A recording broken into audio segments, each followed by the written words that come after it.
May mga taong tahimik lamang na lumilipas, nagtuturo ng pagtitiis at paghihintay. Mayroon namang dumarating na parang isang katok sa pinto na hindi mo inaasahang maririnig. Sa sinaunang karunungan ng Chinese zodiac, ang kayamanan ay hindi dumarating ng basta-basta. Ito ay dumarating kapag ang tamang oras, enerhiya, at kapalaran ay tuluyang nagtagpo. May paniniwala na kapag bumukas ang pinto ng kayamanan, bigla itong nagbubukas, binabago ang direksyon ng isang buhay na matagal nang naghihintay.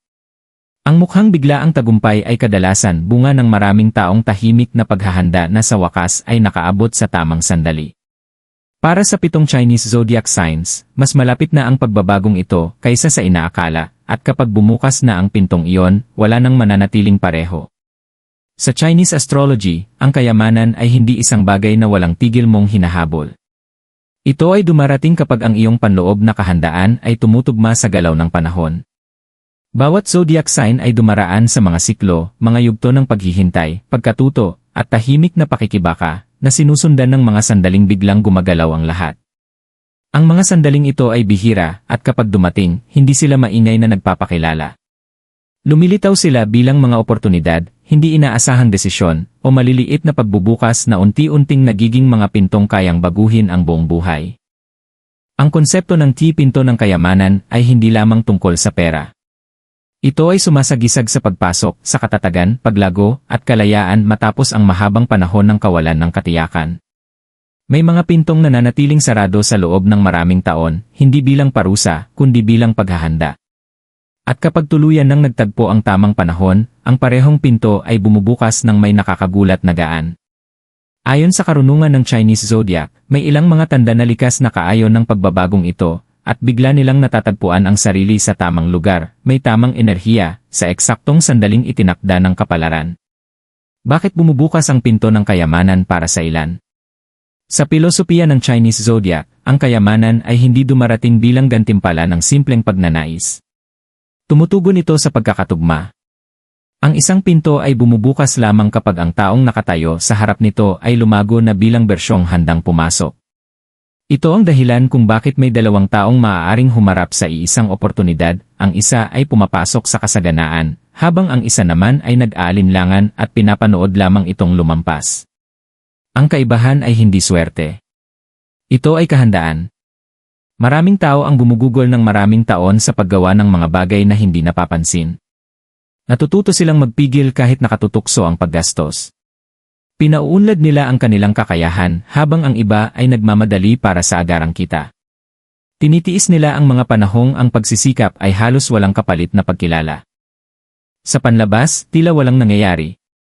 Ngunit sa katotohanan, may isang mahalagang bagay na tahimik na binubuo sa ilalim ng lahat. Kapag tuluyang bumukas ang pinto ng kayamanan, bihira itong dumating na may kasamang drama.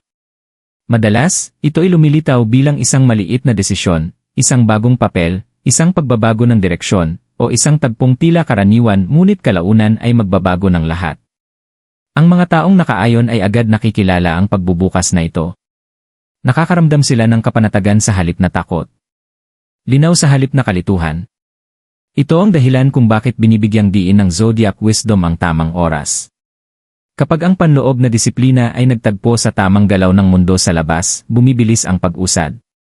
Ang dating pakiramdam na hadlang ay nagsisimulang dumaloy. At ang dating nangangailangan ng matinding pakikibaka ay ngayon ay tumutugon ng may gaan.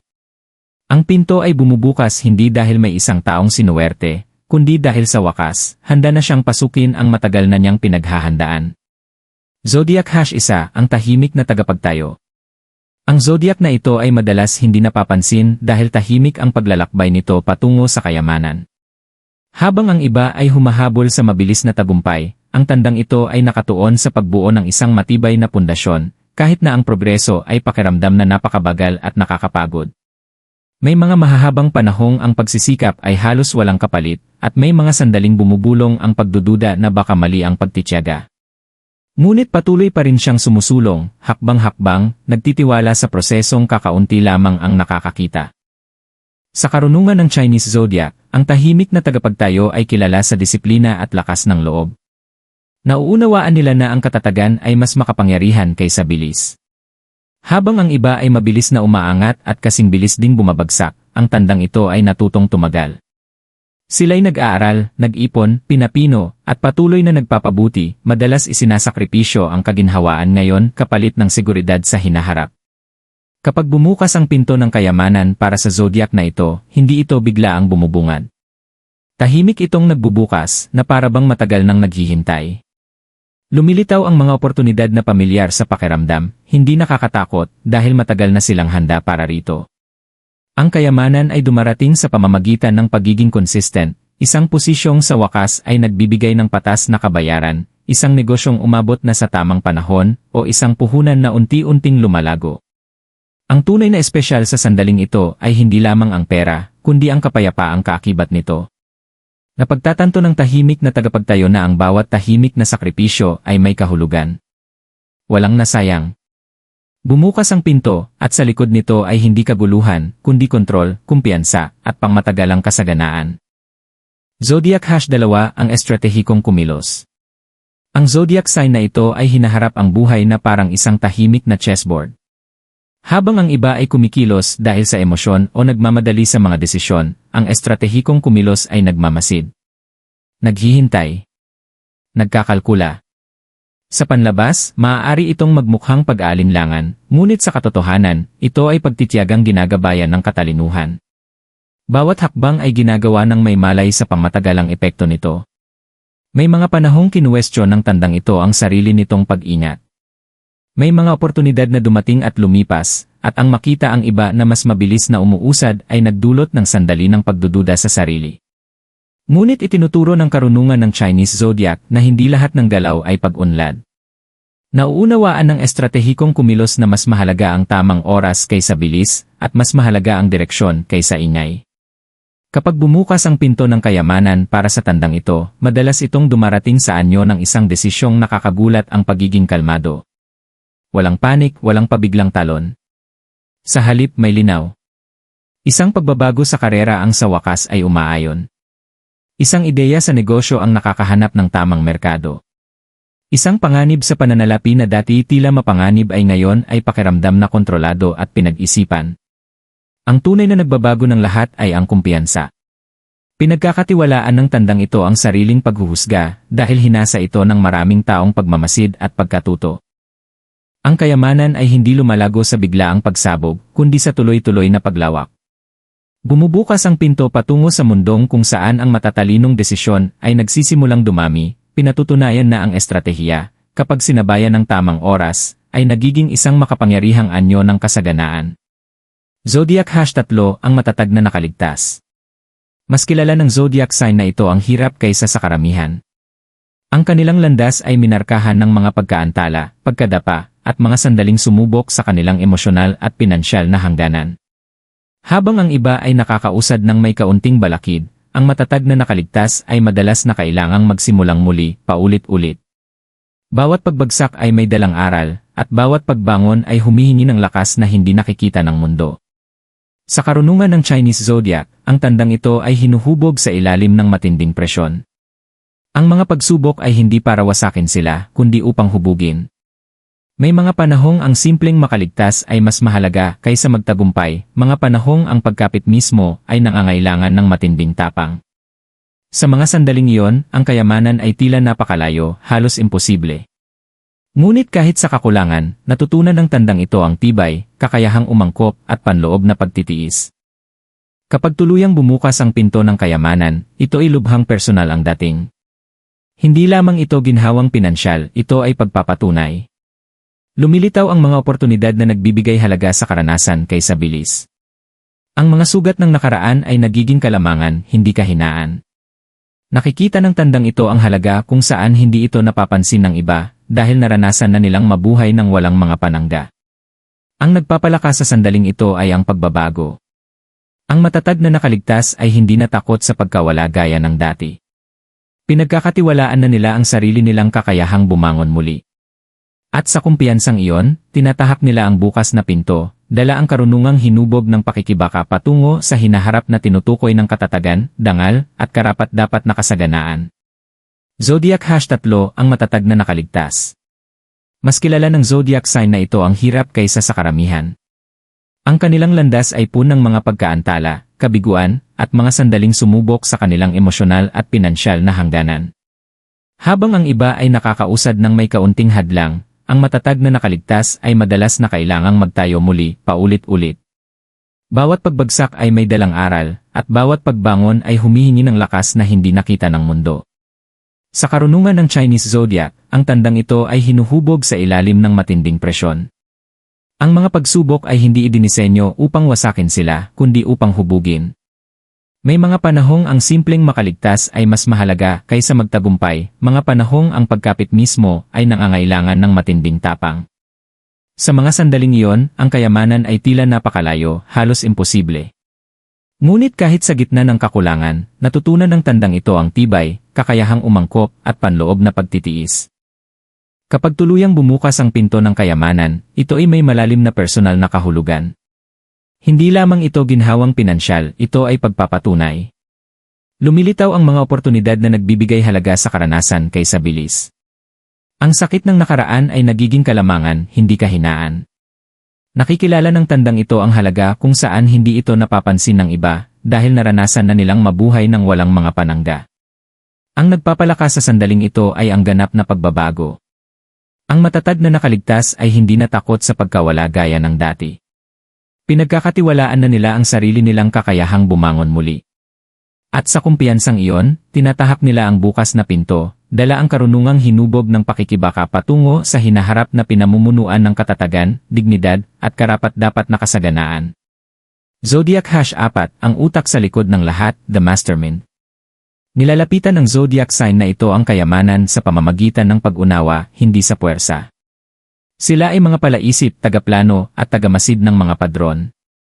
Mula pa sa simula, napagtanto na nila na ang pera ay hindi lamang kinikita, ito ay pinamamahalaan, pinoprotektahan, at pinapalago sa pamamagitan ng kaalaman. Habang ang iba ay umaasa sa bugso ng damdamin, ang mastermind ay umaasa sa malinaw na pag-isip. May mahahabang panahong tila hindi napapansin ang tandang ito. Ang kanilang pag-unlad ay hindi dramatiko o kapanapanabik. Sa halip, ito ay nangyayari ng tahimik sa pamamagitan ng pagkatuto, paghahasa ng kakayahan, at pagmaster ng mga sistemang hindi pinapansin ng iba. Inaaral nila kung paano gumagana ang mga bagay sa likod ng eksena, pananalapi, mga estruktura, mga patakaran, at tamang oras.